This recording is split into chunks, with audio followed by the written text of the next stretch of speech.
bienvenidos. Si eres nueva por aquí, ojalá que este video se quede contigo un momento más de lo esperado. Si estás acá, probablemente también lees cuando el mundo pesa un poco más de la cuenta, cuando el cuerpo está cansado, la cabeza no se calla o todo afuera parece ir demasiado rápido. Así que antes de empezar, déjame decirte esto en voz baja. Si este libro fue un refugio para ti, me encantaría leerte en los comentarios. Y si todavía no lo has leído, ojalá este video te acompañe como me acompañó a mí esta historia. Empezar El Caballero y la Polilla fue como entrar a una catedral cuando afuera todo hace demasiado ruido. No una catedral luminosa y turística, de esas que se visitan rápido y se fotografían mejor. No. Una de las otras. De las que huelen a piedra fría, incienso y a secretos guardados durante demasiado tiempo. Una donde el silencio no es paz inmediata, sino algo más denso. Algo que se posa sobre los hombros y te obliga a bajar el ritmo, aunque no estés del todo preparada para hacerlo. Desde las primeras páginas supe que esta historia no iba a ser amable en el sentido cómodo de la palabra. No venía a distraerme ni a aliviarme rápido. No venía a hacerme sentir mejor en 5 capítulos. Y aún así, o quizás precisamente por eso, me quedé. Porque hay libros que no prometen consuelo, pero sí compañía. Y en ciertos momentos de la vida, eso alcanza. Incluso se agradece más que cualquier final feliz inmediato. Llegué a esta lectura con las expectativas peligrosamente altas. Venía de amar la duología El Rey Pastor con una devoción casi personal. De esas que hacen que mires el siguiente libro de la autora con cariño y con una ligera desconfianza. Esa sensación muy lectora de por favor, no me rompas el corazón, no hoy, no ahora. Una entra con ilusión, pero también con cuidado, como quien ya aprendió que encariñarse con una historia es un acto vulnerable. Pero Rachel Gillig no decepcionó. Al contrario. Me recordó por qué su forma de escribir se siente tan cercana, tan poco ruidosa y tan difícil de soltar. Hay algo profundamente envolvente en su prosa. No es estridente. No busca impresionar con frases que quieren ser subrayadas a la fuerza o compartidas fuera de contexto. Es una escritura que avanza despacio, como si supiera que las historias importantes no se apuran.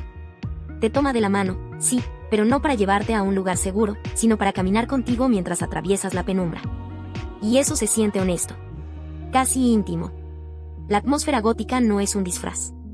No está ahí para verse bonita o cumplir una expectativa estética.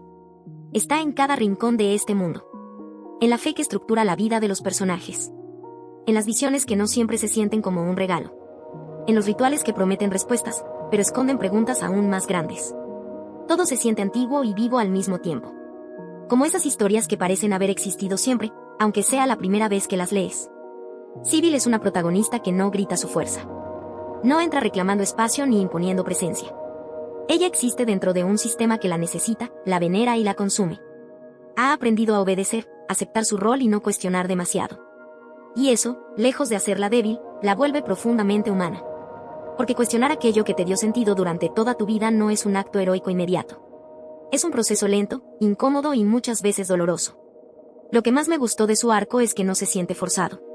No hay una transformación repentina ni un momento artificial de iluminación.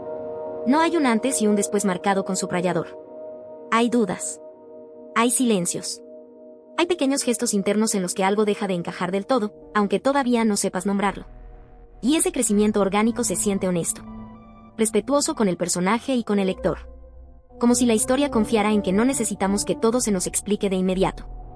La historia avanza con naturalidad. No se estanca, pero tampoco corre. Todo fluye mientras la tensión crece por debajo de la superficie. Como una corriente que no siempre ves, pero sí sientes. Como si el libro confiara en que vas a notar el peso de lo no dicho, de lo que todavía no se revela. Y ese tipo de confianza narrativa se siente como un gesto de cuidado hacia quien lee. Soy muy visual, y lo admito sin culpa. Al principio tuve que ir a Pinterest a buscar fanart. Necesitaba ver los rostros, las siluetas, los gestos. Necesitaba anclar las imágenes en algo tangible. Una vez que los tuve claros, ya no pude soltar el libro. Todo empezó a sentirse más real y cercano. Y entonces apareció la gárgola. Y sin pedir permiso, se quedó. Nunca me había pasado que un personaje secundario me tocara de esta manera. Hay algo en su inocencia, en su forma de observar el mundo humano con curiosidad y desconcierto, que se siente casi terapéutico en medio de tanta carga emocional. No está ahí para alivianar la historia de forma superficial ni para romper el tono. Está ahí para recordarte que incluso en los mundos más oscuros puede existir ternura. Y esa ternura, en este libro, duele bonito. No voy a spoilear su historia. Solo voy a decir que hubo un momento en el que tuve que cerrar el libro, respirar hondo y aceptar que sí. Me había encariñado más de lo que estaba preparada para admitir. Esta pequeña gárgola se quedó conmigo. Y todavía no la suelto. Hay personajes que no se van cuando termina la lectura. Y este fue uno de ellos. El romance está ahí, pero no reclama el centro del escenario. Y aunque soy fan del romance, no lo extrañé cuando no estuvo en primer plano. Es un slow burn delicado, construido con miradas, silencios y pequeñas tensiones que significan mucho. Acompaña el viaje, suma capas emocionales, pero nunca descarrila la historia. No intenta ser más de lo que necesita ser. Y eso, para mí, es un gran acierto. Y acá quiero detenerme un segundo en el protagonista masculino. Roderick. Y ese delineador de ojos. No es solo estética ni una elección superficial. Es parte de cómo se presenta al mundo. Una mezcla de dureza y vulnerabilidad, de misterio y cuidado. Hay algo silenciosamente íntimo en esa imagen. Algo que no busca atención, pero tampoco se esconde. Y funciona. No como artificio romántico, sino como extensión de un personaje que habita la penumbra con naturalidad, sin pedir disculpas por ello. Ese tipo de detalles son los que hacen que la historia se sienta viva. Son pequeñas decisiones que, sumadas, construyen un mundo que se siente real incluso cuando está lleno de magia, fe y cosas que no terminan de explicarse del todo. Y por eso, para mí, este libro no se sostiene solo en la promesa romántica. Se sostiene en el misterio. En la construcción del mundo. En las preguntas incómodas que plantea sobre la fe, el poder, la verdad y la obediencia. Se sostiene en el viaje. En ese caminar lento junto a los personajes, incluso cuando el camino se vuelve incómodo. Cuando digo que me quedé por la trama, lo digo con total honestidad. Me quedé porque necesitaba entender. Porque cada respuesta abría una nueva duda. Porque el libro no te da certezas fáciles. Y eso se siente refrescante. Incluso cuando duele. Especialmente cuando duele. Hubo un momento, alrededor del 94%, en el que tuve que parar. Con un nudo en la garganta. No porque no entendiera lo que estaba pasando, sino porque lo entendía demasiado. Porque algo había calado hondo.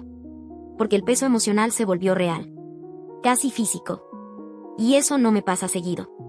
Los últimos capítulos fueron devastadores en el mejor sentido. De esos que reordenan todo lo leído antes, que te hacen mirar atrás y pensar, ah, claro. Siempre estuvo ahí. Pasé de 4 estrellas a 5 sin dudarlo. Porque me encanta cuando una autora confía en la inteligencia emocional de quien lee. Cuando siembra dudas desde el inicio y no tiene miedo de sostenerlas hasta el final. Este libro es un cuento gótico con viajes, secretos y una familia encontrada que abraza y rompe un poquito el corazón. Es fantasía que duele bonito. De la que no se olvida rápido. De la que te acompaña incluso después de cerrar el libro, cuando ya no estás leyendo, pero sigues pensando en él. Higgins escribe como si tejiera mundos con cuidado. Con intención. Y después de esta lectura, no me quedan dudas. Es una de mis autoras favoritas del género. Ahora toca esperar. Con paciencia y ganas. Con ese sufrimiento leve pero constante que solo entendemos quienes nos encariñamos demasiado con personajes que no existen, pero se sienten reales. Con suerte, el próximo libro llegará en 2026. Y acá estaré. Lista para volver. Lista para soñar otra vez con gárgolas que lloran. Si este libro también te acompañó, o si sentiste algo parecido al leerlo, me encantaría leerte en los comentarios.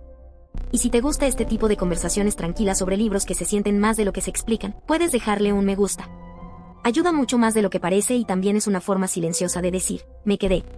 Si quieres seguir por aquí, no olvides suscribirte para ver los próximos videos. Y si activas la campana de notificaciones, el próximo refugio no se te va a escapar cuando aparezca. Acá leemos para descansar, para escapar y para no hacerlo solos. Nos vemos en el próximo video.